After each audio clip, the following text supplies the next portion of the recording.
લીકતીન પ્રેમજીભાઈ કરિયાણા વાળા. તઈ અમને થાય કે પ્રેમજીભાઈ પણ આવ્યા લાગે સાંભળવા. કારણ કે પ્રેમજીભાઈ અમને ઓળખતા હોય ને અમે એને ઓળખતા હોય, એટલે પછી અમે એમ કહી દઈએ કે રજૂ કરી દઈશું, એટલે હું દઈ દઉં એમ. આ કોડવડ છે. દરેક ક્ષેત્રમાં કોડ હોય ને, એમાં અમારા ક્ષેત્રમાં કોડવડ હોય. એ હું તમને કહી દઉં, લ્યો ને, મજા આવશે, બધાને આનંદ આવે. ટૂંકમાં અમારે આમ પ્રોગ્રામમાં કોઈની વ્યવસ્થા હોપી હોય ને, એમાં પછી માણસને આ પ્રોગ્રામ આવો ધાર્મિક નહીં પણ એવા અમુક મનોરંજનના પ્રોગ્રામ હોય, એમાં કોકને હોપી હોય વ્યવસ્થા, પછી અમને એમ કહે કે મને વ્યવસ્થા હોપી છે, કાંઈ પણ કામકાજ જોઈજો કહેજો એમ. એટલે આપણે કે ના, બધી વ્યવસ્થા સુંદર, કાંઈ પણ મૂંઝાવું નહીં, કાંઈ પણ. એટલે હું ઓલી સલાહ કરે એ આપણે ટેકો કરવાની, કાંઈ પણ મૂંઝાવું નહીં, હું છું બેઠો. એટલે અમે સમજી જાય કે એની સલાહ કરે તો આપણે થેન્ક યુ, આભાર ભાઈ, અમારે કોઈ જરૂર નથી. આ એક કોડવડ છે. બીજો એક કોડવડ એવો છે કે અમને ફોન કરે કોઈ કે પ્રોગ્રામ કરો છે. હું મારા અનુભવની જ વાત કરું, મને અનુભવ છે એટલે તમને કહું, અનુભવ સાથે કહું છું કે ફોન કરે કે તમારો પ્રોગ્રામ કરવો છે આ તારીખે. એટલે મેં કીધું એ તારીખે તો પ્રોગ્રામ છે અમારે, તો કે ફેરફાર ન થાય કાંઈ પ્રોગ્રામમાં? આપણે પ્રોગ્રામમાં તો ફેરફાર તો કેવી રીતે થાય ભાઈ? કે કોઈ પણ સંજોગોમાં ન થાય. એ આ પૈસાની લાલચ છે. એ દે એના કરતાં ડબલ દેવું અમે તમને એમ, અથવા તો વધારે દેવું. હાલો ને સાહેબ, મારી વાત કરે. વેરાવળથી મને એક ફોન આવ્યો, મને કે ભીખુદાનભાઈ તમારો એક પ્રોગ્રામ કરવો છે. પણ મેં કીધું મને આનંદ કરવાની ઈચ્છા થઈ. એટલે મેં કીધું ઘણા વર્ષ પહેલાં લેન્ડલાઇન હતા ત્યારે ફોન, આ મોબાઈલ નહોતો, જન્મ નહોતો થયો. એટલે મને કે વેરાવળની પાસે બોલું છું, પ્રોગ્રામ કરવો છે આ તારીખે. મેં કીધું એ પ્રોગ્રામ તો છે મારે ભાઈ. તો કે નો કેન્સલ ન થાય. મેં કીધું કેવી રીતે કેન્સલ તો થાય પ્રોગ્રામ? અને મને બહુ ભાર દઈને 2-3 વાર કીધું કોઈ પણ સંજોગોમાં ન થાય ભાઈ, કોઈ પણ સંજોગોમાં ન થાય. એટલે મને આનંદ કરવાની ઈચ્છા થઈ. એટલે મેં કીધું ભાઈ એ દે એના કરતાં તમે ડબલ દો તો કરી દઉં. એ તો કહું છું, હા એ તો કહું છું, હા એના ડબલ દેહો તમે? તો હા, પણ મેં કીધું એના કોક ડબલ દે તો ન્યા આવ્યો જાય. મને કે ઈ કેમ બને? મેં કીધું આમ કેમ બને? આ સાહેબ હે આમ થોડું બને. હું અને તમે જગતને છેતરી શકીએ, જગદીશને કેવી રીતે છેતરી શકીએ સાહેબ? હે અંદર બેઠો એને કેમ છેતરી શકો સાહેબ? હું આગળ 2-3 ગપ્પા મારું તો સાહેબ એમ કે હા બન્યું છે ભીખુદાનભાઈ કે, એટલે તમે માની લ્યો કે ભાઈ હું પોરબંદર પ્રોગ્રામ દેવા ગયો, નામ બોલ્યો તો આમ થઈ ગયું, આવ્યું તો આમ થઈ ગયું, તમે માની જ લ્યો. પણ મને અંદરથી અવાજ આવે કે આવું તો પોરબંદરમાં કાંઈ નથી થયું. આને કેમ તમે દાબી શકો સાહેબ? હે ઈશ્વરના અવાજને કોઈ છેતરી ન શકે. પછી ખેર તમે એને ગણકારો ની કરો તો જુદી વાત છે, પણ હું અહીંથી જાહેરમાં તમને કહું છું કે કયા દારૂડિયાએ પોતાનો જમાઈ દારૂડિયો ગોત્યો કયો? મને લ્યો નહીં, નો ગોતે સાહેબ. એને અંદરથી આવે છે કે આ ખરાબ છે. નકર તો ન કે હું પીવે, નકર તો ડબલ પીવો જોઈએ, મૂર્તિઓ મારો જમાઈ ગોતી દો. નહીં, એ શું કે ફૂલ દારૂડિયો હું કે ખબર? નિર્વ્યસની યુવાન ગોતજો, મારી દીકરીની સગાઈ કરવી ને નિર્વ્યસ અંદર બેઠો. પ્યાર કરી લે, શું કોઈ તારો યાર નથી? બસ ગોતી લેજે, ભીતર છે ક્યાંય બહાર નથી. હે ઘટમાં ચાલે છે ઘડિયાળ અને તમે કાંડે બાંધીને કાફરો. પુરુષો તમે કહે પ્રાણિયા, તમે ઘટ ભીતર જોયા કરો સાહેબ. કયા જુગારીએ પોતાનો જમાઈ જુગારી ગોત્યો છે?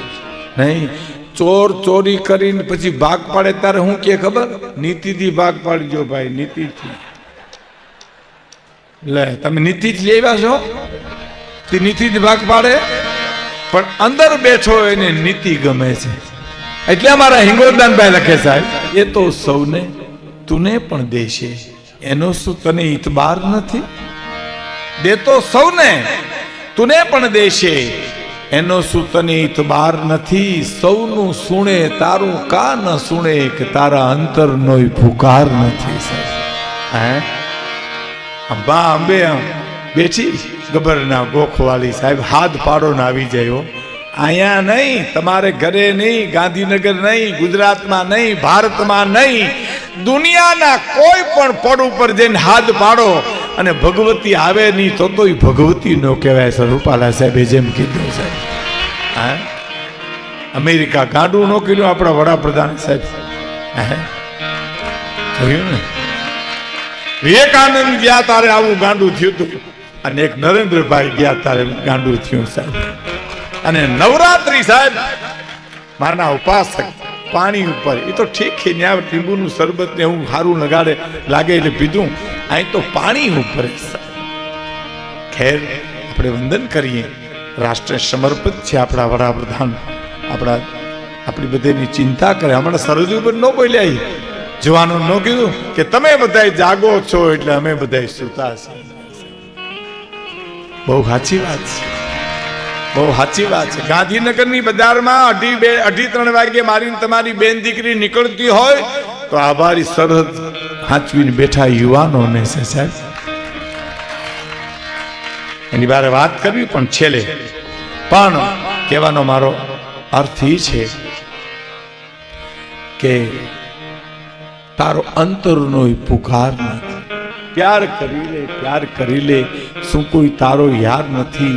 ગોતી લેજે, ગોતી લેજે, ભીતર છે ક્યાંય બહાર નથી. અને બીજી વાત તમને હવે સાંભળજો કહું, ઈશ્વર કૃપા કકી યત્ન કરો, માગ્યું એ મળનાર નથી સાહેબ. હે, એક પ્રયત્ન કરવા છે, માગ્યું એ મળનાર નથી. અને આમાં ગાંધીનગરમાં કે તમને કોઈ એમ કે મારી પાસે કાંઈ નથી તો એને એટલું કહેજો કે મનુષ્ય દેહ હિંગોલ મળ્યો એ હરિનો શું ઉપકાર નથી? મને તમને ભગવાને માણસ બનાવ્યા એ ઈશ્વરનો ઉપકાર નો કહેવાય? હે, પ્યાર કરી લે, પ્યાર કરી લે, શું કોઈ તારો યાર નથી?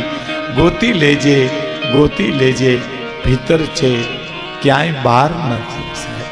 હાથ પાડો, આવ્યા વિના રે નહીં. એનો એક દાખલો આપી દો સાહેબ. આપણા ઘરમાં માતાઓ બહેનો દીકરીઓ બેઠી છે ને, એ તો હવે શહેરમાં રહે છે, પણ ગામડામાં અમારી ઈશ્વરિયા કે જુનાગઢનું માણેકવાડા કે મગરવાડા ગામ લ્યો તો અમારી ગામડાની બાયું જે છે એને વાહિદા કરવા, દોવા, ઢોર દોવા, છાય ફેરવવી, રોટલા ઘડવા, વાહિદા કરવા અને છોકરાને રાખવા. પણ છોકરું બેહાડીને એક રમકડું દઈ દે. આ ઘૂઘરે રમી બેઠા તો ઘૂઘરે આમ આમ રમે ને આમ 15-20 મિનિટ આમ રમી લે, ત્યાં પાણી ભરી આવે છે. એ ઘૂઘરાનું કરે ઘા ને રાઈડ નાખે, વરી એમ કે આ ખટારો લે બેઠા રેમ. એ ખટારે જ્યાં 15-20 મિનિટ રમે તો વાહિદું કરી નાખે. હા, એ વાહી ખટારોનું ઘા કરીને રાઈડ નાખે તો વરી પછી ઢીંગલી આપી દે, લે આણેથી રેમ. એ ઢીંગલી રમે તો પાણી ભરી આવે. પણ સાહેબ, બધાય રમકડાનો ઘા કરી છોકરું રાડ નાખે ને તો એમાં 1000 કામ પડતા મૂકીને એને તેડી લે છે સાહેબ. બધાય રમકડાનો ઘા કરે અને પછી રાડ નાખે તો એને તેડી લે છે. એમ હું અને તમે સંસારને રમકડે રમ્યા કીધા, કોઈ દી નાભીથી રાડ નાખી નહીં તો એ હાજરા હજુર છે સાહેબ. કેળી લેવા માટે તૈયાર જ છે આપણા સામે, કારણ કે માં છે, શબ્દ માં. સમગ્ર શાસ્ત્રોનો સાર જે રૂપાલા સાહેબે કીધું એ માં અક્ષરમાં છે સાહેબ. માં પછી માં શિવાજીની માં જીજાબાઈ હોય, રામની માં કૌશિલા હોય, કૃષ્ણની માં દેવકી હોય, કે મારો તમારો જન્મ દેનાર ઝૂંપડામાં જીવતી હોય માં માં માં છે સાહેબ. મને એક સાધુએ કીધું તું, મને કે ભીખુદાનભાઈ, ભગવાનને એક વાર વિચાર આવ્યો તો કે હું ઘેરે ઘેરે નહીં પહોંચી શકું, માટે એને માનું સર્જન કર્યું છે. અને મને તમને એમ કીધું કે મને પગે લાગવાની ઈચ્છા થાય પરમાત્મા કે તે તમારી જનેતાને પગે લાગી લેજો. એટલે મને પગે લાગ્યા બરોબર જ છે. ઓહો, એનો એક પ્રસંગ સાહેબ અમારા શિવરાત્રિના મેળાનો મારી માતાઓ બહેનો દીકરીઓ બેઠી એટલે કહું, શિવરાત્રિનો મેળો અમારા જુનાગઢમાં ક્યાં વાત, એમાં એક ગરીબ બાઈ મજૂરી કરે, એક જ દીકરો, પતિ ગુજરી ગયેલો સાહેબ, મોટો કરે, છોકરો કજિયા કરે, બીજા છોકરા રમે ને, બનેલી હકીકત તમને કહું છું. માં હાલો ને આપણે મેળે મેળે બધાય જાય છે, માં હાલો ને આપણે, પૈસા નથી બેટા, પૈસા નથી એમ તો નો દીકરો છોકરું સમજે ને, પણ કે બેટા મારા કામ છે, વાં મજૂરીએ જાઉં, વાં જાઉં, હાલો ને માં જાય. એમાં કોક સાંભળી ગયો પાડો કે બેન હાલો ને અમારી ગાડીમાં બેસી જાય તમે, તમારે શું કામ રોવરાવો છોકરાને? અરે ગાડીમાં દીકરાને લઈને બેસી ગઈ બિચારી. શિવરાત આવી જુનાગઢની મેળામાં તો બધા ઉતરી મીના ફરવા, તો માં દીકરો કાંઈ નંબરે પાસે સાહેબ મેળામાં આટા મારે. એમાં રમકડાની દુકાન આવે ને બાળક કે માં એક આ મોટર લઈ દે ને મને, પણ કહેવાય તો નહીં મારી પાસે કાંઈ નથી. એમ કે બેટા આગળ હાલીએ, ત્યાં એક બહુ સારી દુકાન છે, ત્યાં બહુ મોટું સારી છે, એ લઈ દઈશો. તમારી થોડી હાલે તમારી ઢીંગલીઓની દુકાન આવે, એમાં એક ઢીંગલી લઈ દે ને મને, કે બેટા એનાથી આગળ એક દુકાન બહુ સારી છે, ત્યાંથી ઢીંગલી લઈ દઈશ. બાના બતાવે ને પાછળ એક શ્રીમંત માણસ હાલ્યો જાય સાહેબ, પૈસા વાળો નહીં, શ્રીમંત ને રૂપિયા વાળામાં બહુ ફેર છે સાહેબ. જેને માતાજીની કૃપાથી સંપત્તિ મળી હોય, તેને પરસેવાની કમાણીની સંપત્તિ મળી હોય, એને શ્રીમંતો કહેવાય. એ વાહે હેલો જાય ને એમ થયું કે આ બાઈ પાસે કાંઈ છે નહીં, આ છોકરાને રમકડા લેવા છે, તો હું તો સુખી છું, મને ભગવાનને ઘણું દીધું. પાસે જઈને કે બેન અને જે ઢીંગલી લેવી દઈ દે ને, પૈસા હું દઈ દઉં. ના બાપા ના, કે કેમ? કે આ તો શિવરાતનો મેળો છે ભાઈ, તમને હું ઓળખતી નથી, તમે મારા દીકરાને રમકડા લઈ દો તો દુનિયા કંઈક બીજું સમજીને બેહે, એના કરતા હું આગળ લઈ દઈશ સાહેબ. આ ભારતની માં કંઈક દુનિયાનો કંઈક અનર્થ કરી નાખે તો મારે નથી લેવી રમકડા, હું આગળથી લઈ દઈશ ને.